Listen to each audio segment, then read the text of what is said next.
Guess you plug it in, turn it on. Well, wait a Find minute. out. We got a little bit more than that. There's a right-hander, it's set up for right-handed operation.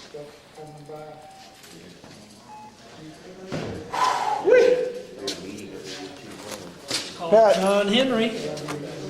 Don't show that to John Don't, Henry. he'll be taking that home. Got my name on it, says he. Yeah, I thought I'd never get him away from that mahogany. Right-handed. He needs a 20-foot board. You know, everybody needs one of those in their garage or their living room. It's pretty. Video doesn't do It was fun justice to watching it. that saw cut through it like butter. It's pretty. Yeah, that's fun. That's really I fun. almost didn't get my camera in time before Herb had already taken that whole thing. Brand new blade. Everything's set up and working right. You won't see that very long. It's like the first time you have a new car, you know. Woo, woo, woo. I'd take care of that. Just go ahead and scratch it, get it over with. So, Spill can you drink bring in your it, plane? done with it. Is it already over here? That's a slab, boy. Okay, very good. Nice plywood. That's nice plywood. It's not stamped with the grade. I don't see any stamp on it. Usually you get a stamp with your grade. Not This is sure good. I'm curious exactly what they're calling it. Maybe Rick knows, but he may not tell us. Sam Perry broke down. Oh, my. Anybody Hey, know Warren. Yes, sir. Hey, Warren. Good to see you. Everybody know Warren? Mark Teller. No, sir. Warren Furley, how you doing? And you know the coach? Oh, well, I made him already, Coach. So we don't have the scarfing tool, the measuring band. Dan's showing up with his. Who is the fellow that did the scarfing? What's his name? Rick. And Dan. Rick and Dan? Rick and Dan. And Peter. Oh, Peter was, okay. Yeah. Yeah. Peter, you know? The one that he talks like, Talks like a damn Canadian. he's a Norwegian. That Canadian. And he walks like a toy nail. And he's just cool as hell. Yeah, he's got an active mind, that boy does. Amen. You hear that, Mark? Round two. Ready to kick it. Oh, something broke down on the prairie, it's backed up halfway to the random fast. Oh, man. We were on it for an hour and 10 minutes. God. Today? Because of breakdown, because of traffic. Something broke down. Oh, Ain't that fun? Wednesday night. Hey, they got, Broke at one of the landings, but I need to call Howard and just cheer him up. You sorry SOB, go back to the Navy. man, they got Hello, Peter. You 10 coming ferries tonight? and 10 landings, huh? well, they'll get it started. Nice I plywood. don't think Peter's gonna be here. No, this is Rick. I don't think Peter was planning on being here tonight. Okay. Really nice Then, plywood. all right, we're gonna scarf tonight and cut the stems. And you know how to do both of those things. You already know how to do that.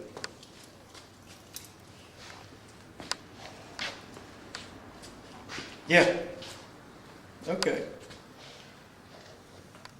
There's plywood is scarfed up there. They scarfed it the other day. They glued two pieces together. They're gonna do another one here tonight. And what's this little form here? Is this some sort It's he calls it a scarfing jig. Well, just the bottom piece, I just call them strong backs. Give you some place to get it up off the floor to put something together. Until 8 o'clock. Hey, it does have a universal That's a appeal to it. A universal nature to it. They're awful fancy on that, Okay. boy, they screw it all together now. Yeah. Just comes out. Yeah, seemed like the edges lined up and then go for it. Okay. Take that over there. Why do we mount that as a diagonal? So it cuts the width, We'll get it on there. it'll cut a Oh, it little wide, wouldn't. Okay. cut a little tiny bit wider. Planes, a lot of times planes on an angle work better for a certain operation than they do just cutting straight too. But this is, Prepared for that, because we got a lot got going the on. tapers already built in on it. Right, I saw that, but why it wasn't straight in line, I don't know. I'm gonna be busy, so. Yeah. All right. Bye-bye. Good question there. Oh, man. Good question there. We'll keep asking, somebody will give us an answer? Yeah, How come John not a Henry, guess. John Henry's already got his name on it? Yeah, I know. We're keeping our eye on it. Let's keep this stack of plywood right on down to the very end. Here's the cutting edge. Stops right there. Stops right here. Scoot it this way, so we're all squared up on the jig here. Yeah. All the squaring going on. You're not squaring it. Keep it up. There? All right. Good? Yeah, now, if we're cutting an 8-to-1 scarf, how wide is that? Half inch, 2 inch. What is that? That's 8-to-1, 8 times a Hey, half hey. inches. Hey, hey, 2 inches. What are you doing? that thing's sticking up. Oh, is it still sticking up? A little bit. Well, do something about that. A little bit. You need to tap it a little bit with a hammer or something. It's probably not the right one. I bet it's not the right one. See, hand fits all this shit. Not numbered? I don't know if it's numbered. It may well be numbered. I don't see any numbers. Just tap it down, but don't use the middle. Use Now, the they're wood. rated at 2.5 hours. Use the handle of it. They're rated at 2.5 hours, right? Use the handle. Class. The session. Oh, we wonder how long the class. 6 to 8. Oh, 6 to 8, okay. 6 to 8. All right, so we're here at 5:30.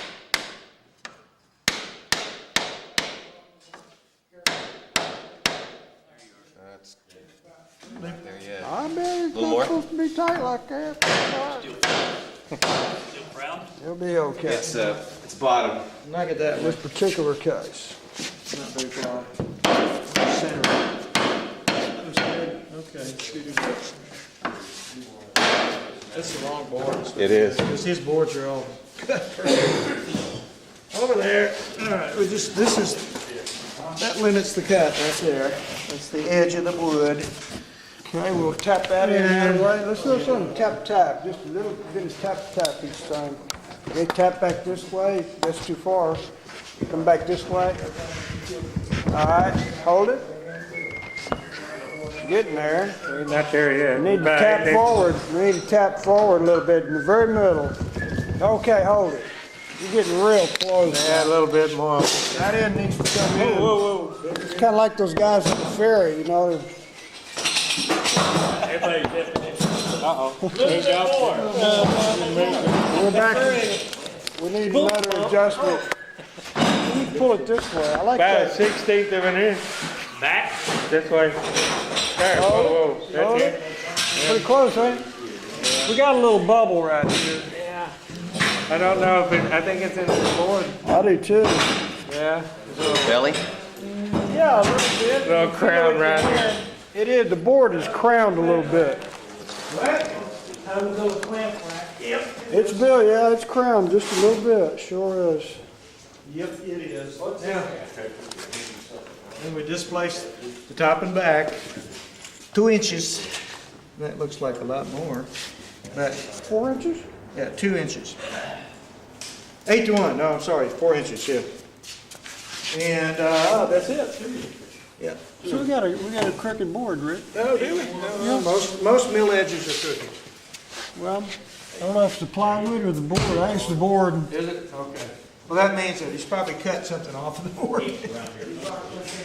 All right. The guy that made the jig will be here He had a shortly. little wobble in his plywood there. It was sitting there. I wonder if that's because of that. Could well be. Could well be. I mean, this edge right here, we're waiting on digging. Yeah, that This one right here. real fine edge. One of them Yeah, feather that cut, it had a The woogal. Had a woogal on it. a wonky jaw. That was Smokey's word.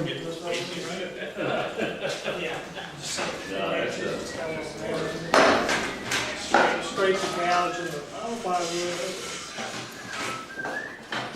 All right. Just light the plastic on fire and it'll do it all.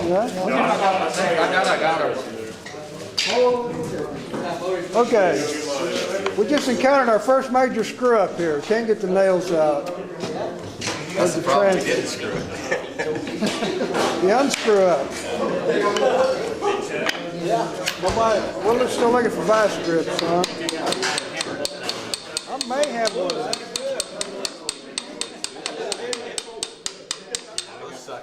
How about tapping it down, Mark? Tapping it How down. about tapping it down? Yeah. Epoxy? Yeah, give it a little bit sharp tap. Yeah. Might loosen it up.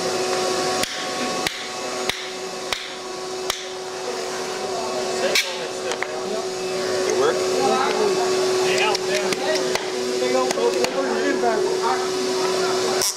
Aha, that's the secret. Yeah. It works for rust also.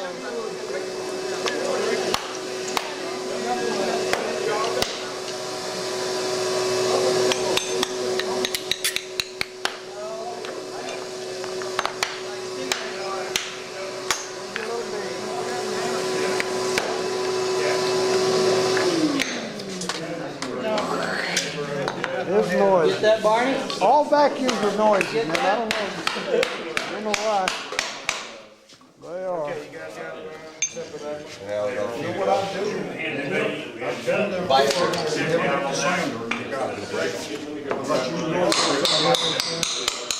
Yeah, and then you'll have little rust spots whenever it'll come through. That's right, and it'll just soak moisture. Russ never sleeps. Let's get a pair of pliers. No vice grip. Darn, I'm gonna look. All the cars. I'm gonna look for vice grips in my truck. We're recording here.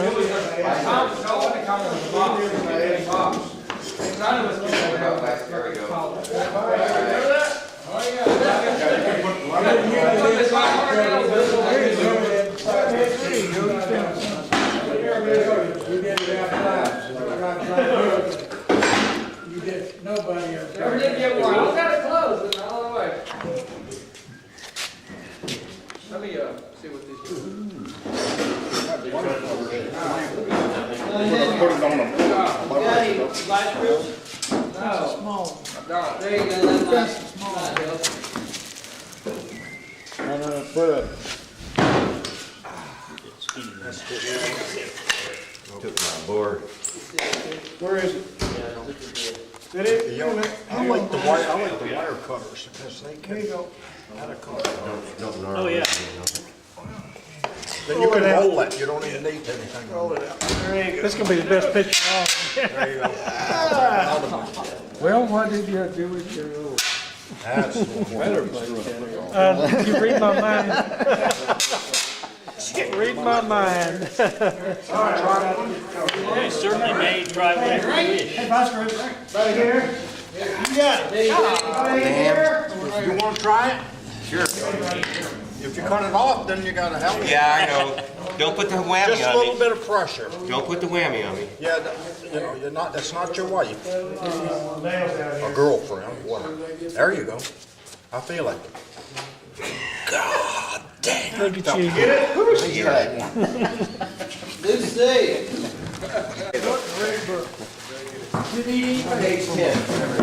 have a limited agenda tonight. We're going to get out here at 8 o'clock. B, here is our agenda. We'll do scarf. And we'll cut a stem. If there's time, we'll work on marking the sides. I don't think we'll get to that. I want everybody to learn how to scarf. That's the major issue tonight, because if you're building boats, you're going to have to scarf plywood. And here's the stems that you glued up yesterday, ready to go through the saw, and the saw ready for them to go through. So that's the two things we hope to accomplish tonight. First, Doyle wants us all to introduce ourselves and tell you, everybody else, what you do. I'd like to, each with every one of you, come up here and tell us who you are and what you do besides build boats. And just kind of get together. You know, I don't know most of you, and I'm trying to learn your names as quick as I can, but I just being 79, I'll get it a little bit forgetful. So I'd like for someone to start it off with, just say who you are and what you do.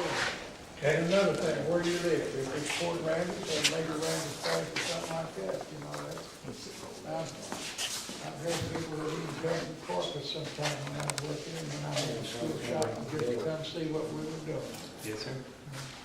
But I'd just like for you to say, my name is, I live here, and what are you doing now? Where can I work for you? My name is Warren Abbott. I live in Port Aransas. I live on Gulf Street, about 3 blocks away. I retired about 3 months ago from Homeland Security, U.S. Customs, I'm an aircraft mechanic by trade. Mostly structural sheet metal, but I do electrical and mechanical maintenance, but now I'm going to build boats. Evidently. All right. Next, Go in order. let's go right this way. My name's Leland Hayes. I'm from Bemidji, Minnesota. If you don't know where that's at, it's south of Metropolis of Emo, Ontario, which population's 3. Now it's 2. Actually, Bemidji is a nice town, land of Paul Bunyan. Quite a few of them been there. It's the most, Paul Bunyan has more pictures taken of Paul Bunyan than any other statue in the United States, they claim. Well, we claim it anyway. Lived here 4 months, 3 to 4 months out of the year. I was born and raised and born in Washington, D.C., so I'm not from the United States and I'm not a terrorist. And I didn't swim the river. I swam the Potomac River and lived in Virginia. You're a woodworker. My trade is woodworking. I'm a bricklayer, stonemason by trade through my family. I was doing that at 8, 9 years old. As soon as I could walk, our father had us out working. I also taught the trades for 32 years in engineering, and right now I do mainly, because of cancer, do mainly wood turning. I've got wood turnings all over the world. And if you leave a piece of wood lay around, I grab it and it goes in my car and I make something out of it. All right. My name's Alex Porter. I'm a fishing guide here in Port Aransas. Pretty much grew up here my whole life out here, and most of it was because this man right here, he named me Hey Boy. And to this day, Hey Boy Pota, that's me. Hey boy, get this. Hey boy, make me a drink. Hey boy, don't be drinking my drink. But I'm gonna give it a shot. Doyle's been building boats for a long time, and I was always, hey boy, go make sure the bilge pumps are working. Go make sure that air conditioner's on. I'd try to do something at the shop. No, I want you down at the boat. So I'm gonna get a good shot at it this time. You got loose. Yeah, I'm gonna give it a good shot. Hell on the vacuum cleaner too. My name's Bob. Somebody gotta do it. Hold up. Hey, pay attention. My name's Bob Haffel. I'm a foreigner like him. I'm from Wyoming. I got a wood shop up there that I just work amateurly. So, and I've got a sailboat and build boats too, but not like this. So I'm just happy to be here with these guys. Winter Texan, obviously. They ran swift boats in Vietnam. Yeah, well, that was another story. Is that a real boat? I'm Mark Teller, here in Port Aransas, born and, well, pretty much raised all the way here. I tried to run away for a while, played nuclear engineer on submarines, and have built several of these and kind of volunteered and got quite into it. I did have that one, and that's where the Tina came from. That's whatever. Introduce yourself.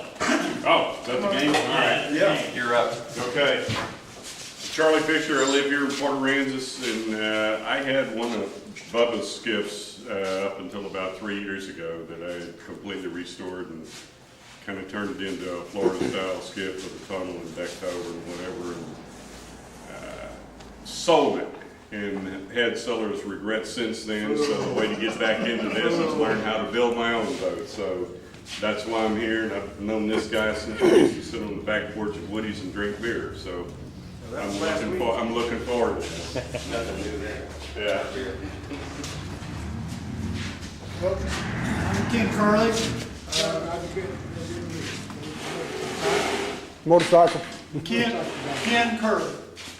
Ken And Curley. everybody calls me Curly. Obviously, it's kind of stuck. So don't have curly hair, and I've got hair, so but anyway, they call me Curly. So Born here in Texas, Houston area. Come up from Galveston area about 2 years ago. Been here in Port Aransas, live here in Port Aransas now. And semi-retired, got a little RV park here we put together. Used to be Mayfield, and we changed it now. It's changed everything over. But anyway, and I'm here to learn a little bit about boat building. Kim? Found a lot of stuff. I'm Terry Warden, that's working then for the Finns in the group. I was born in Minnesota, moved to Texas at 10. I've worked in my business career with Martin Marietta. Hobbies have always been working with wood, refinishing antiques, building hobbyist furniture, carving duck decoys. I've got a lot of projects on my bucket list. One of them is a 1960s wood lightning sailboat. Many others. I hope to learn more about boat building here and the how comes and the whys. And I appreciate the opportunity. Very good. Is that all of us? No. Ain't nobody here knows. Hey, I ain't heard that say a word either. My name's Denny, transplant from St. Louis. We live down here now. Been in electronics, electricity and estimating and electrician and all that stuff all my life. Got into electronics, got a degree. And woodworking's been a hobby of mine for like the last 40 years. And I just built everything except a boat in my life. So I wanted to try building a boat. That's why I'm here. Thank you. Well, my name's John Studeman. I grew up here. He was my teacher when I was in 8th grade. And I'm not as interested in building a boat as I am hanging out with a few of these guys that are in here. It's a pretty rare opportunity to get a few of these guys together, and I saw it as an opportunity to get a pretty good experience, you know, when I had an opportunity to get one. So that's kind of why I'm here. A lot of these people are a lot neater than they appear to be, to say the least. Wait a minute. You have built boats, have you not? Yeah, I built some wood boats. I do fiberglass repair. I can build you a set of cabinets or anything like that. So you're a professional repairman at the moment, I am. but you've built many boats, and you're building one right now, are you not? Yeah, I built one a couple weeks ago. We started putting one together right over across the street down there, over there at across from Woody Jr.'s. It's a little different skiff than Mr. Marek's. It's in Port Mansfield designed it. His name was Augie Meyer. And it has a 52-inch bottom at the widest point, about 54-inch bottom at the widest point. The transom's 52 at the bottom, but the top at the spreader is 6 foot. So the sides are way like this, and the transom's way like this, and it's got quite a rake to it.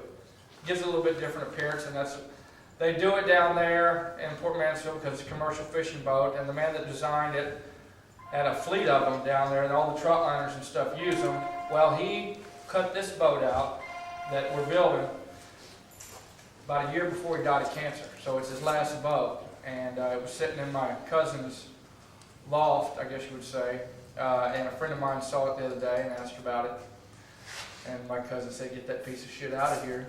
So we did. So anyway. Good story. Yeah. And we need to take a look at that boat. get up here. Morning. Do your own self. Yeah. You can even see it. There you go. Yeah, I'm Barney Farley. I wasn't born here. We moved here in 1960, so I'm a local at least. My family has roots here, and I make a living making movies. Not really. I'm an AC guy. I have been for about 25 years. I've been doing things with wood all my life. I built some boats with Smokey over there. His father-in-law was Bubba Molina. So I built about a half a dozen of those there. And so I'm content to shoot this thing on film. to get it on film, and somebody has to be dedicated to it. So that's what I'm doing, and I'm having a really good time. A bunch of good guys here. Was your grandfather Barney Farley Sr.? He was Barney Sr. He's the one who went out fishing with the president? That's correct. So it's your family that got the Farley Boat Works going? My grandfather's brother was Charles Frederick Farley. Okay, now we got it. Charles Frederick and his two sons were the core of the Farley Boat Works, along with Joe Allister. And that started in 1915. It's a good story. The museum's got the rights on it. Thank you. Back. I'm Pat Farley, born in Philadelphia. I'm out there. He's shy. He's shy. Island native, had the pleasure of being able to say that I was in and out of the last two Farley Boat Works, this being the last one, the other one on White Street. Was in and out, got run off, in and out. Uncle Jim and Uncle Fred were pretty crusty, and they didn't say much, and they didn't want to hear much from little kids, so. They didn't really like kids running around this building right here. Correct, and you went to the boat shop with Jim and Fred, and you kind of stuck your head in, and you kind of kicked the dirt, you walked around, you kind of tested the waters a little bit, you pick up a broom, you go in, you start sweeping, and you sit down and be quiet. As long as you're sweeping sawdust, you're okay. But more in the White Street than here. I really was not in this one much.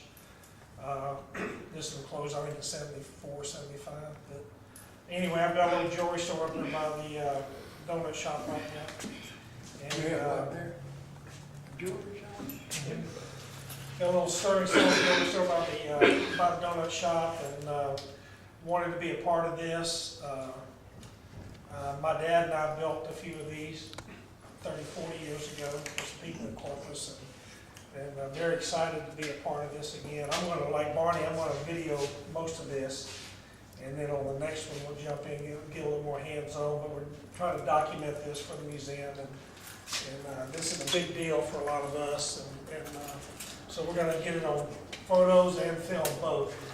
And then Barney will edit it eventually and get it into something that we can all sit down and watch after it's all said and done.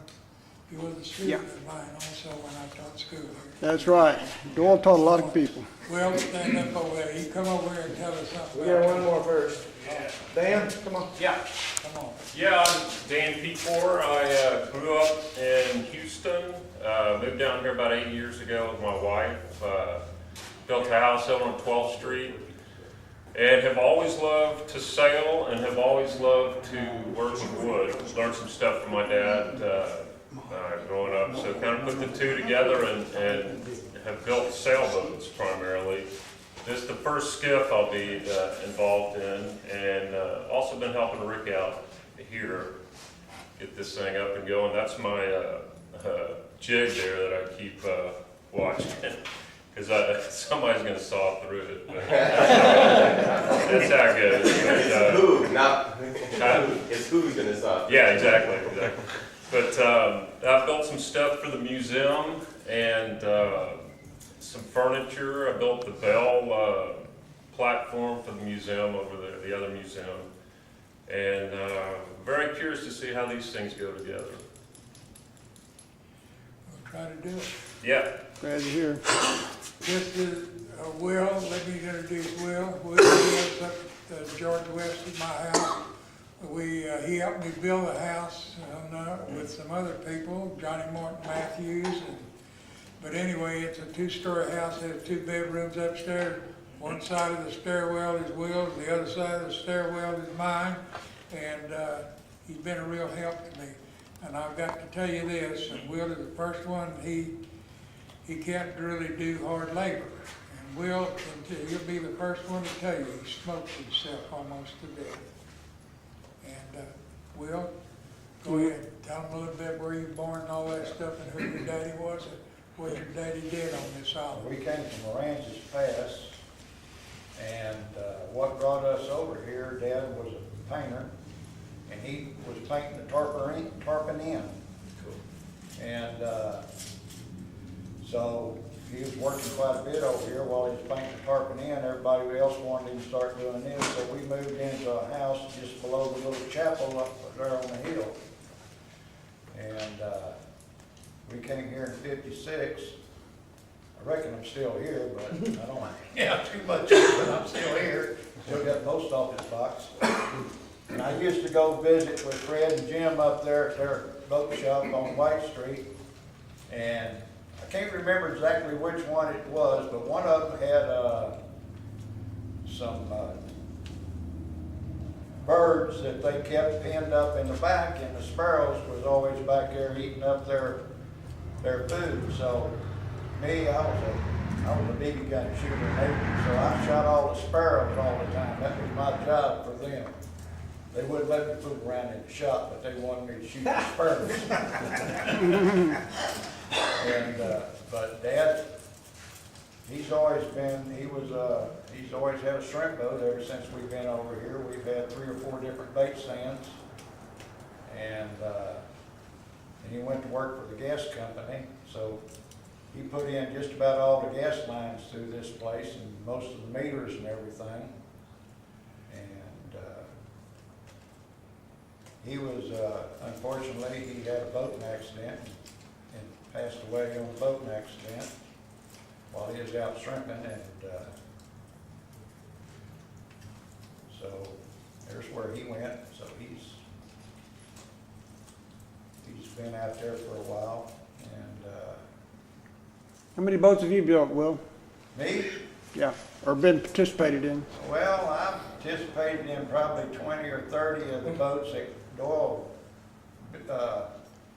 built and whatever. I built one at the bus barn, and then I built 2 or 3 out there at the trailer park, which somebody over here has now. I know where you're building them at. Somebody go and say that building. Saved that place.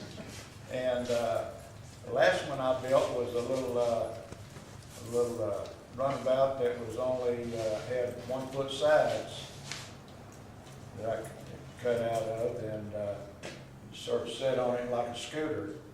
I never totally finished it. I was going to put a steering wheel on it, but it's wound up having a tiller on it. And I let my niece have that boat. So that's where it went. That's all I can say. I ain't much of a talker. Glad you did. Anyway, Will, he'd be the first one to tell you about smoking and what happened to him. And I want to tell you, he can't do too much work in here even, and he has to sit down and get some breath. And so if you're a smoker, I would start thinking about it. I smoked for a while in my life, but I quit in 1985. But I never was a big smoker. I didn't smoke that much. Never smoked around the schoolhouse. Sometimes if I did, I went to where the kids couldn't see me. Yeah, we do that today. I'll tell you what, I've been there and done it because it's hard to quit. And I didn't want those kids to see me smoking and think that I did this all the time and so forth, but I finally beat it in '85. And Will was one of my students, and he wasn't in the shop class because he was before we had a high school. He went to school down at Flower Bluff after he got through the elementary school here. And I came here in 1954, and I didn't really teach in 1954, but I came and interviewed with Henry Olson, who was the principal, the constable here at Port Aransas, and you can see his name everywhere. And he was a tough old guy, I want to tell you that. He didn't put up with any stuff. And anyway, Lloyd Dryer, if you live in Port Aransas, you probably know who Lloyd Dryer was. Well, he got us to stand over here at the ferry landing with the, whenever we had the hurricane, one of the hurricanes, I can't tell you what year it is, I've already forgotten that, Carla. Yeah, But he had Lloyd Dryer and he's one of the fishermen that grew up on this island. His family was in fishing, and his brothers were, and so forth like that. But he had us, stuck us down there at the Fairland. He said, these cars are gonna start leaving the island today, and a lot of help came over during this hurricane that we had. But and the doctors were giving shots up at the community center and giving everybody, and so the thing that really happened that I'll never forget, here comes the doctor. He was from Taft, and I used to remember his name because he delivered my sister back there in 1936. Jenkins. Ritterman? Dr. Jenkins.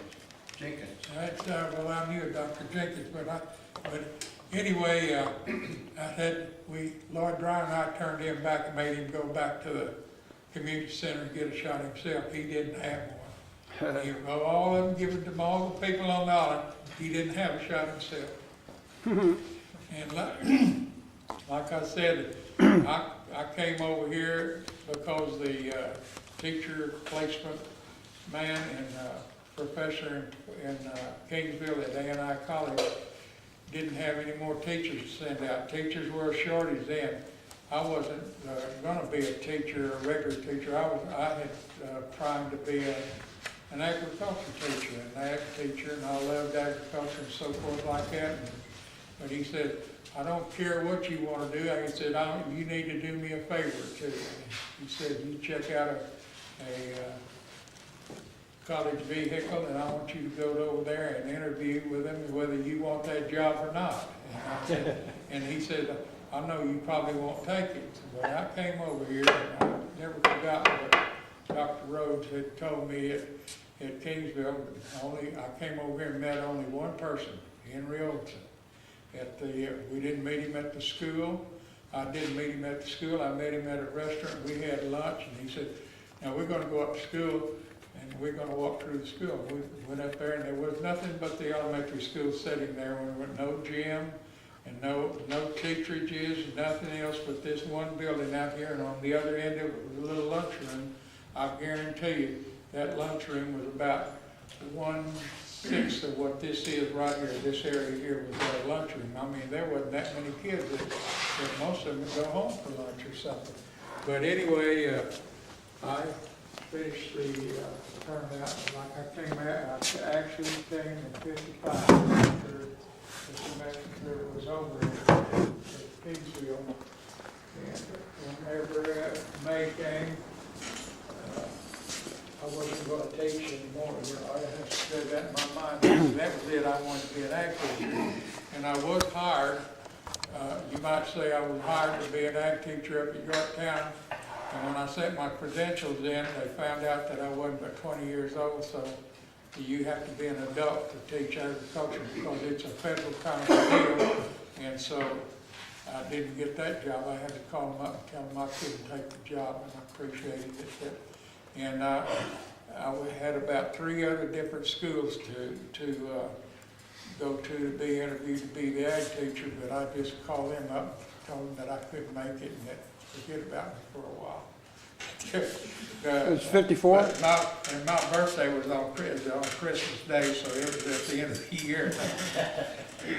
Worst thing that ever happened. But I want to tell you what, the years that I've poured around, these people who live here, have come here to live, are different than you see in people around these other towns. You see people from everywhere, and to me,